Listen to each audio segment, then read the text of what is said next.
మీ ఎలాంటి వ్యాపార ప్రకటనలకైనా వెంటనే మా ఛానల్ సంప్రదించండి. ప్రస్తుతం మనతో పాటు ప్రముఖ ఆధ్యాత్మికవేత్త, ఆస్ట్రాలజర్, దత్తాత్రేయ గణపతి ఉపాసకులు మురళీధర్ శర్మ గారు ఉన్నారు. గురువు గారితో మాట్లాడదాం.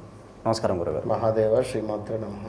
మార్చి నుంచి మనకి ఉగాది మొదలైన అవుతున్నప్పటికీ మనకి జనవరి నుంచే కొత్త సంవత్సరం ఏ విధంగా ఉంటుంది అనే ఒక ఎగ్జైట్మెంట్ ప్రతి ఒక్కరికి ఉంటుంది. సో మిథున్ రాశి వారి పరిస్థితి ఏంటి? కొత్త సంవత్సరం జనవరి నుంచి డిసెంబర్ వరకు ఎలాంటి పరిస్థితులు వీళ్ళు ఎదుర్కోవాల్సి ఉంటుంది గురుగారు? తప్పకుండా ముందుగా ప్రేక్షకులకు ఆంగ్ల సంవత్సర శుభ ఆశీస్సులు. ఎందుకు అంటే మనకు చైత్రమాసంతోనే మొదలవుతూ ఉంది ఈ యొక్క ఉగాది అని కానీ, పంచాంగ శ్రవణం అనేటువంటిది కానీ, ఇవన్నీ కూడా మనకు ఉగాది టు ఉగాది లెక్క. వాస్తవానికి ఇక్కడ ఏమిటి అంటే ఈ యొక్క నడుస్తున్నటువంటి కాలానికి సంబంధించి ఆ యొక్క ట్రెండ్ ఈ యొక్క జనవరిలో కూడా కొందరు చూసుకునేటువంటి పరిస్థితి ఉంటుంది. కనుక మరి ఆంగ్ల సంవత్సరంలో మనకు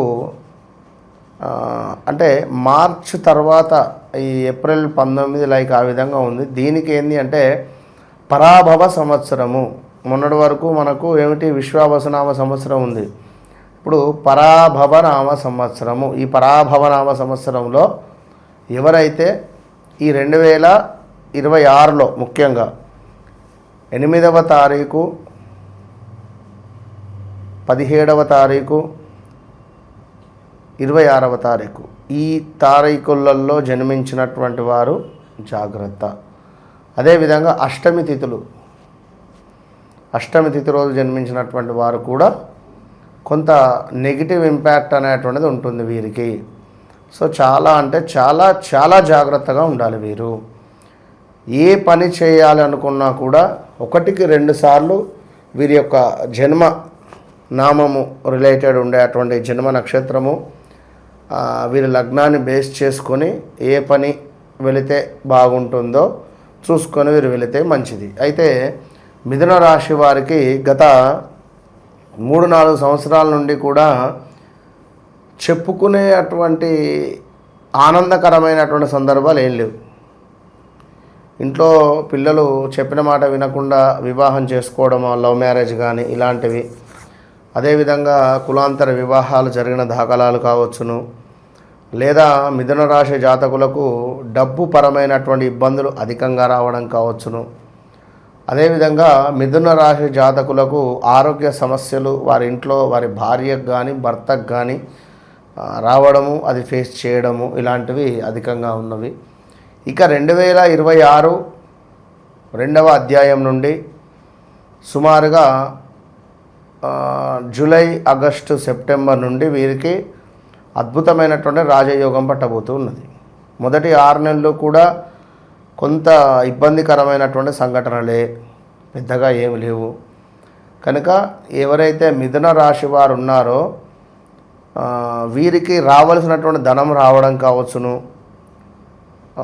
అదేవిధంగా మనకు వివాహ ప్రయత్నాలు కొంత పరాభావము చెందేటువంటి పరిస్థితులు, దగ్గర దాకా వచ్చి మిస్ అవ్వడం కావచ్చును.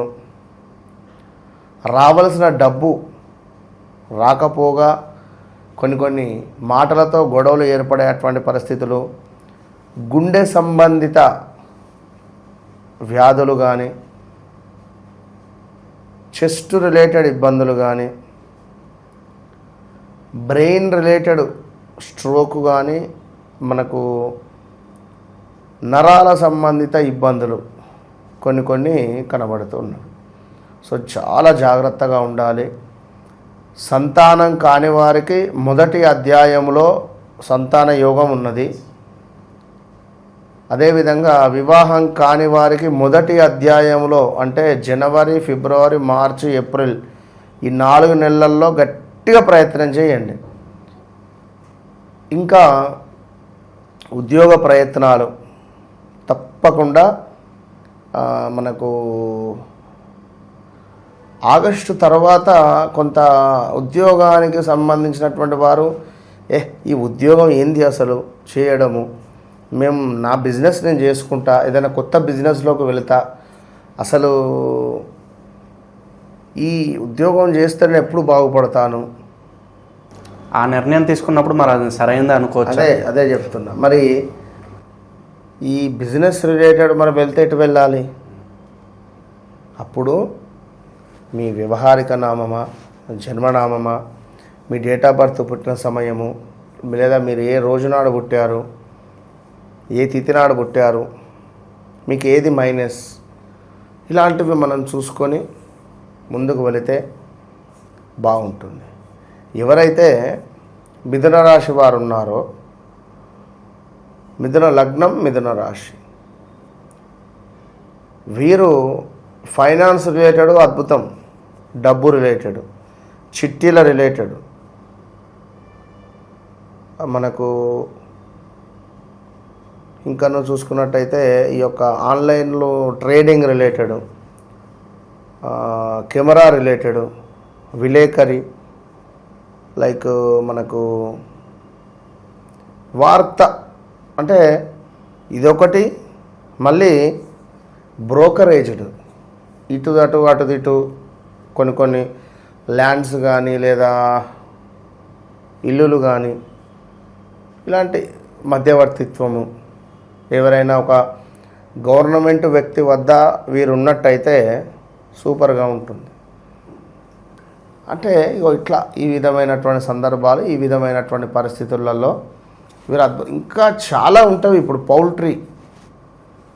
పౌల్ట్రీ ఫామ్ కానీ, అదేవిధంగా డైరీ ఫామ్ కానీ, ఇలాంటివి కొన్ని వారి జాతకరీత్యో ఏ లగ్నము, 11వ భావాధిపతి ఎవరు, 5వ భావాధిపతి ఎవరు, ఇలాంటివి కొన్ని మనం చూసుకొని ముందుకు వెళితే నిజంగా బాగుంటుంది. ఎందుకంటే చెయ్యరాంది వీరు చేసి ఎట్లా, ఇప్పుడు నీచభంగ రాజయోగం ఉంటుంది. కొందరికి చంద్రుడు నీచబడతాడు, నీచబడితే వాడు పాలల్లో టాప్ పొజిషన్కి పోతాడు. కొందరికి గురువు మైనస్లో ఉంటాడు, గురువు మైనస్లో ఉంటే విపరీతమైనటువంటి ఈ sweet shop related, sweets related కూడా అద్భుతమైనటువంటి స్థాయికి పోతాడు. అంటే మళ్ళీ ఆ గురువుపై ఏమైనా శుభగ్రహాల దృష్టి ఉందా, నీచబడ్డ గురువుపై, లేదా చాలా ఉంటవి. ఇక ఈ గురువు ఏ నక్షత్రంలో ఉన్నాడు, ఎన్ని డిగ్రీస్లో ఉంది, మనం మరి ఏ వైపుగా ఎటు సైడు ఎటు దిక్కు ఫేసింగ్ షాప్ పెడితే నేను యోగిస్తా అనే విధంగా ఎగ్జాక్ట్లీ ఆ కౌంటర్ కూడా వారు కూర్చునేటువంటి ప్లేస్ కూడా కరెక్ట్గా డిగ్రీస్ చూసుకొని కూర్చుంటే కొట్టచ్చు ఖచ్చితంగా. అలా గురుగారు, ఈ రోజుల్లో ఎదుగుదల తట్టుకోలేక వాళ్ళ మీద చెడు క్రియలు చేసేవాళ్ళు చాలా ఎక్కువ మంది ఉన్నారు. ఎవరినో వశపరచుకోవడానికి ఏదో మందు పెట్టి, అలాగే నరఘోష, నరదిష్టి, ఏడుపులు ఎక్కువగా అయిపోయినాయి. దీని తాలూకు ఇంపాక్ట్ వీళ్ళ మీద ఎంతవరకు ఉంటుందంట? వీళ్లకు గతంలో 2020, 21, 22లో అధికంగా చూశారు వీరు. 20, 21, 22లో 2000 సంవత్సరం, 2020, 2021, 2022, 2023 వరకు కొనసాగింది. ఈ టైంలో వీరికి మీరు అన్నటువంటివన్నీ వీరు చూశారు. చెడు సంబంధించింది, చేతబడి సంబంధించింది, నరఘోష సంబంధించింది, ఇవన్నీ కనుక భార్యాభర్తలలో ఇబ్బందులు కానీ, కొంత నెగిటివ్ ఇంపాక్ట్ కానీ, లేదా భార్య చెప్పిన మాట భర్త వినకపోవడం కానీ, భర్త చెప్పినటువంటి మాట భార్య వినకపోవడం కానీ, కోర్టు కేసుల దాకా వెళ్ళడం కానీ, అక్క అని పిలిచినటువంటి ఆమె మనపై అత్యాచారం కేసు పెట్టడం కానీ, ఇంటికి జస్ట్గా వెళితే ఏదో ఇప్పుడు డబ్బుల కోసము మనీ ట్రాన్సాక్షన్ జరిగినవి, ఇంటికి వెళ్ళారు, ఏమైంది డబ్బులు ఇవ్వమంటే మా ఇంటికి వచ్చి అత్యాచారం చేయబోయాడు అని చెప్పి కేసు పెట్టారు. ఏం చేస్తారు దానికి? అర్థమైందా? అలాంటి అసలు చాలా ఘోరాతి ఘోరమైనటువంటి నీచ పరిస్థితులు మిథున రాశి వారు ఎదుర్కొని ఉన్నారు. అట్లా అయితే ఈ నరఘోష, నర సంబంధిత అనేటువంటిది ఏమిటి అంటే, ఒకసారి జాతకం చెక్ చేసుకుంటే వారి జాతకంలో కొన్ని భావాలలో ఏ గ్రహాలు ఉన్నాయి చూసి రెమెడీ ఇవ్వచ్చు. రెమెడీ అంటే ఒక కాటక, కాజల్, అది దిండి కింద అంటే యొక్క పిల్లో కింద పెట్టుకొని పడుకొని నెక్స్ట్ డే అంటే శుక్రవారం పెట్టి పడుకోవాలి. శనివారం రోజు పొద్దున్నే వెళ్ళాలి. ఏదైనా మర్రి చెట్టు కింద కానీ, రావి చెట్టు కింద కానీ కాస్త గొయ్యి తీసి దాన్ని అది అందులో పాతలు పెట్టాలి. అద్భుతమైన రిజల్ట్ ఉంటుంది ఇట్లా చేసుకుంటే. చివరగా విద్యార్థుల పరిస్థితి ఏంటంటారు? వాళ్ళు అనుకున్న కాలేజీలో సీట్లు కావచ్చు, లేదంటే ఓవరాల్గా ఎలా ఉంటుంది విద్యార్థులు కొత్త సంవత్సరం? తప్పకుండా. ఇప్పుడు విద్యార్థులకు గతంలో చూసుకుంటే 2025లో చాలా అద్భుతమైనటువంటి పరిస్థితులు ఉన్నవి. మంచి మంచి స్థానాలలో సీటు రావడం కానీ, విదేశీ ప్రయాణాలకు వెళ్ళి అక్కడ చదువుకోవడం కానీ, ఇలాంటివి బాగున్నవి కొన్ని సందర్భాలలో. అయితే ఇప్పుడు ఏంది అంటే కొంచెం ఓవర్ కాన్ఫిడెన్స్తో అయితే ఉండొద్దు. ఓవర్ కాన్ఫిడెన్స్తో ఉండకుండా చదువుకుంటే బాగుంటుంది. ఇక చివరిగా ఈ సంవత్సరం మొత్తం కూడా ఎటువంటి పరిహారాలు దైవారాధనలు ఉంటే అద్భుతమైన ఫలితాలు వీళ్ళు చూడొచ్చు అంటారు ఓవరాల్గా? మిథున రాశి వారు ఎప్పుడైనా కూడా విష్ణుమూర్తి ఆరాధన వీరికి ఎంతో శ్రేయస్కరం. అదేవిధంగా లక్ష్మీ నరసింహస్వామి యొక్క కరావలంబ స్తోత్రం కానీ, స్వామికి పసుపును కుంకుమను సమర్పించడం ద్వారా, అదేవిధంగా గణపతి స్వామివారికి గరకను సమర్పించడం ద్వారా, ప్రతి బుధవారం రోజు గ్రీన్ రిలేటెడ్ బట్టలను వేసుకొని గ్రీన్ రిలేటెడ్ ఫుడ్ తినడము, గ్రీన్ యాపిల్ భుజించడము వీరికి ఎంతో శ్రేయస్కరాన్ని తెచ్చిపెడుతుంది. దీపారాధన చేసి ఒక 3 యాలకులను ఆ యొక్క దీపంలో వేయాలి ప్రతి బుధవారం.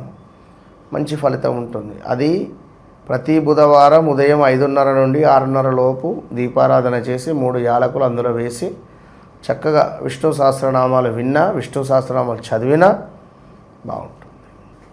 ఇవన్నీ మనకు మిథున రాశి, మిథున లగ్నము ఈ 2026 సంబంధించినటువంటి విషయాలు.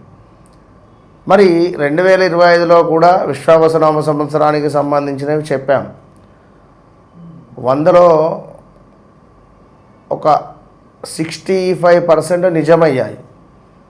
మిగిలినటువంటి 35% పనులు కాలేదు. ఎందుకు కాలేదు అనేటువంటి డౌట్ వారికి రావచ్చును. మళ్ళీ చెప్తున్నారు ఈ యొక్క పరాభవ సంవత్సరానికి సంబంధించి అనేటువంటి ఆలోచన. ఎందుకు అంటే వారు జన్మించినటువంటి సమయంలో వారికంటూ ఒక లగ్నము, డేట్ ఆఫ్ బర్త్, పుట్టిన సమయం ప్రకారంగా ఉంటుంది. సో ఇప్పుడు అతని పేరు సాయి, తన డేట్ ఆఫ్ బర్త్, పుట్టిన సమయం ప్రకారంగా తనది ధనస్సు రాశి. నేను చెప్పా, నానా నీకు 2025లో తప్పకుండా వివాహం జరుగుతుంది అని చెప్పిన. అతను 2023 నుంచి చూస్తున్నాడు. 2000 ఇగవుతుంది, అగవుతుంది, ఇప్పుడవుతుంది, అప్పుడవుతుంది అని చెప్పి సంబంధాలు గత దగ్గర సంవత్సరంన్నర 2 సంవత్సరాలు అయిపోయింది. మొన్న కాల్ చేశాడు. అంటే మొన్న అప్పటికి నేను గుర్తుపట్టలే, అప్పుడెప్పుడో ఆ డాటా తీస్తే నేను చూసుకున్నా. మీరు చెప్పారు 2025లో నాకు వివాహం సెట్ అవుతుందని గురువుగారు. నేను అప్పుడు అసలు పట్టించుకోలేదు. అప్పటిదాకా అంటే నాకు ఓపిక లేకుండే. ఇప్పుడు మధ్యలో దగ్గర 1-2 సంబంధాలు కూడా చూసుకోవడం జరిగింది. అది ఎంగేజ్మెంట్ దాకా వచ్చి బ్రేక్ అవ్వడం జరిగింది. అమ్మాయికి యాక్సిడెంట్ అయిందట. ఎంగేజ్మెంట్ అయినాక పెళ్ళి ఇక ఉంటుంది అనే సందర్భంలో ఇంత దాకా అయ్యి మళ్ళీ అదే అమ్మాయి మంచిగా అయ్యి మళ్ళీ క్యూర్ అయ్యి మళ్ళీ ఇప్పుడు ఆ అమ్మాయినే చేసుకుంటాడు. మళ్ళీ అదే 2025 వచ్చింది నాకు అన్నాడు ఆయన. అంటే ఒక జాతకాన్ని చూస్తున్నాము అంటే అందులో చాలా కనబడుతుంది. కొన్ని చెప్పేటివి ఉంటాయి, కొన్ని చెప్పనివి ఉంటాయి. కొన్ని చెప్పకూడదు అంటే చెప్పొద్దు, అంతే. చెప్పాలి అన్నవి చెప్పాలి. బ్యాడ్ ఈవెంట్స్ చెప్పొద్దు అధికంగా, ఎక్కువగా. కొందరు మానసికంగా చాలా దృఢంగా ఉండరు, వాడు అదే తీసుకుంటాడు, నిజమవుతుంది. కాలు విరుగుతుంది జాగ్రత్త అంటే విరుగుతుంది మానసికంగా దృఢంగా లేని వారికి. అది ఎట్లా? జాతకాన్ని చూసి వారి నడిచే దశ, అంతర్దశ చాలా ఉంటుంది. అంటే అట్లా ఉంటుంది. కనుక మరి 2026 అయితే ఈ పరాభావనామ సంవత్సరంలో ఈ మిథున రాశి వారికి సంబంధించి ఈ ఫలితాలు. ఇంకా వారికంటూ కొన్ని ఉంటవి. అయ్యో వివాహం కానీ, మరి ఏ దిక్కు నుంచి సంబంధం వస్తుంది, ఎలాంటి అమ్మాయి వస్తుంది, ఎలాంటి అబ్బాయి వస్తాడు, పొట్టివాడు వస్తాడా, పొడుగువాడు వస్తాడా, లావువాడు వస్తాడా అనేటువంటి క్వశ్చన్లకై తప్పకుండా వన్స్ కన్సల్ట్ చేయండి. ఉద్యోగం కానీ, వ్యాపారం కానీ, ఆరోగ్యం కానీ, రావాల్సినటువంటి డబ్బు కావచ్చును, ఏ దిశలో ఉంటే బాగుంటుంది ఇలాంటి విషయాలకై తప్పకుండా వన్స్ కన్సల్ట్. మీకు జీవితంలో జరిగింది, జరుగుతుంది, జరగబోయేది డిస్కస్ చేద్దాం. ఓవరాల్గా మిథున్ రాశి వారి పరిస్థితి ఈ సంవత్సరం మొత్తం కూడా 2026 ఏ విధంగా ఉండబోతుంది అద్భుతంగా వివరించారు. ధన్యవాదాలు.